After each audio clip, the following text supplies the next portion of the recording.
I hope that you had a very Merry Christmas with you and your family. It is the day after Christmas, a lot of wrapping paper to clean up and things like that, but also the chance to gather in God's house today and worship. And I pray that you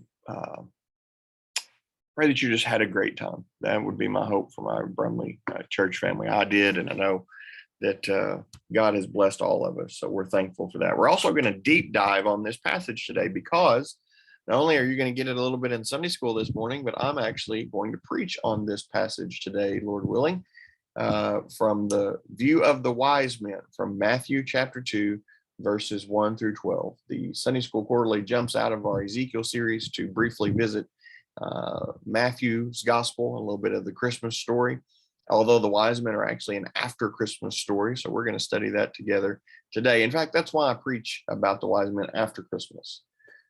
There's a verse here. It says in verse 11, as you can see on your screen, when they got to the house, they saw the child. Both the fact that Mary and Joseph are now in a house and the fact that the Greek word for child is that of a toddler or not a baby anymore, not an infant, but a little bit of an older child, tells me that this journey probably took a long time, probably took a couple years for the wise men to get there and follow this star. This wasn't an overnight sort of journey that they made. And so I actually think this is a little bit after Christmas instead of part of the Christmas story. Meg gets mad at me. I usually move our wise men from her nativity sets in the room far away from the manger. I don't think they got there. I think they started the trip when he was born, but I don't think they arrived until much later. But anyway, that all being said, I preach on them because I think it's a great way to start a new year, because what they did after they arrived and the fact that they made this trip tells us a lot about how we should orient our lives as well. So let's look at this story under three headings this morning. Let's start with number one, the arrival. After Jesus was born in Bethlehem in Judea in the days of King Herod, wise men from the east arrived in Jerusalem, saying, "Where is he who has been born King of the Jews? For we saw its star at its rising and have come to worship him." When King Herod heard this, he was deeply disturbed, and all in Jerusalem with him. Matthew in chapter 1 had given us the genealogy of Jesus, where he had come from. It gave all those people that were in his lineage. Matthew cares about Jesus as the King of the Jews. And so the Jewish people would have been very concerned to know the lineage of Jesus. Where did he come from? So then he describes his birth at the end of chapter 1, and then the arrival of the wise men. But chapter 2 tells us this is after the birth of Jesus. So, again, the timing is a little bit later. I think that adds some to the story. I don't think it detracts from it. What I think we need to see here is that wise men followed a star. They followed the star and they came from Jerusalem. The wise men came from the east. We don't know who these guys were. The term magi tells us that they were actually stargazers. It's a very interesting Greek word. We don't have it a lot in the New Testament. We have it nowhere else except for describe those people here. I think they had been reading Daniel and some of the Old Testament books that prophesied Messiah would come, because that's how they knew Jesus would show up. I don't, again, have exactly the connection. We don't know a ton about them. We sang a song, We Three Kings. We don't know if they were kings. We do know they were wealthy because they again, kind of dropped everything and made this long trip to Bethlehem. So some of that stuff we don't know. Here's what we do know. They came to worship Jesus. That's what they did. That's more important than who they were. What they did for us in this story, as an example, is the greatest part of this. They saw the star, they were diligent, they followed it, they sought after Jesus, and eventually they found him. That's the good thing. Now, in this same passage in verse 3, we have kind of the opposite thing. When Herod heard this, he was disturbed, and all Jerusalem with him. This word means that he was tremendously agitated. He was not really a king at all. In fact, when I talk about Herod as king, I usually put it in quotation marks. He had kind of wormed his way in. He was a very smarmy, very murderous, awful person. He killed his own family members. He killed children to stay in power. He did whatever he had to do. In fact, Caesar Augustus had once said that he would rather be Herod's pig than his son, because his pig was probably safer than his son, because anyone who was a threat to him, he was going to eliminate. Now, that's why it tells us that he was deeply disturbed. Why? Because a king, Jesus was a king. Herod wasn't down with that. He wasn't okay with that.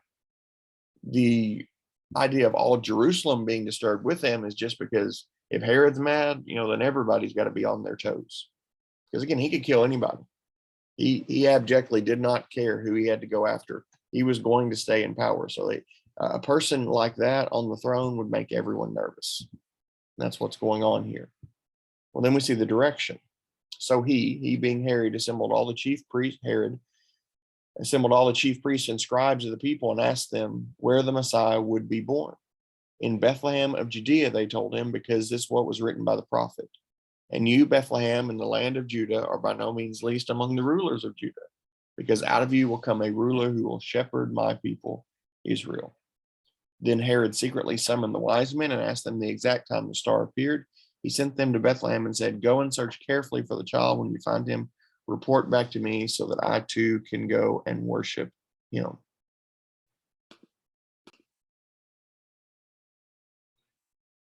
So Herod had no intention of letting go of his throne. So he gets the chief priests together and he says, "Okay, we got to figure out what's going on." And so he asked the chief priests and scribes, "Hey, who is this guy? What are these people talking about?" And they say Bethlehem, because they know the Old Testament has quoted that the Messiah will be born in Bethlehem, that he will be a shepherd of the people. This is a prophecy from the book of Micah. What just blows me away is that these people knew this stuff about Messiah, but they just did not care. Herod is agitated. The chief priests and scribes are apathetic. They don't care. They basically say, "Yeah, Messiah is going to be born over here. This is what the prophecy has been taught for years and years, and that's probably where they're going." But they're not bothered to worry too much about it. And that's how so many people treat Jesus. They're not worried about him. They're not against him, but they're certainly not for him. They're just apathetic to the cause of Christ. You can either be against Jesus or you can be apathetic about Jesus. And we see both of those in this directional thing. And then we also see someone who adores Jesus. The wise men, verse 7. So Herod gets to them and says, "All right, you come back and tell me, because I want to go and worship him." You'll know as well as I do, Herod has no intent of worshiping Jesus. He wants to know where he is for a far more sinister reason. Leads us to the discovery.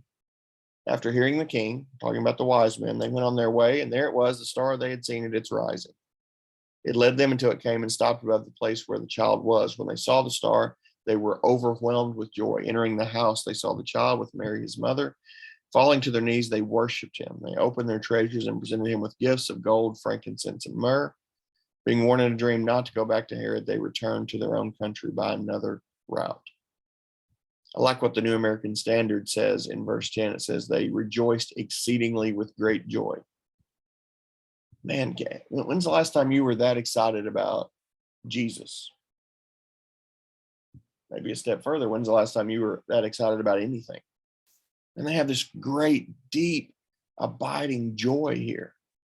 And it's because of Jesus. It overwhelms them. It takes them over. It has driven them to go on this long, intense, difficult journey to go find this child. And when they arrived, when they found Jesus, it fulfilled every bit of joy that they had expectation of.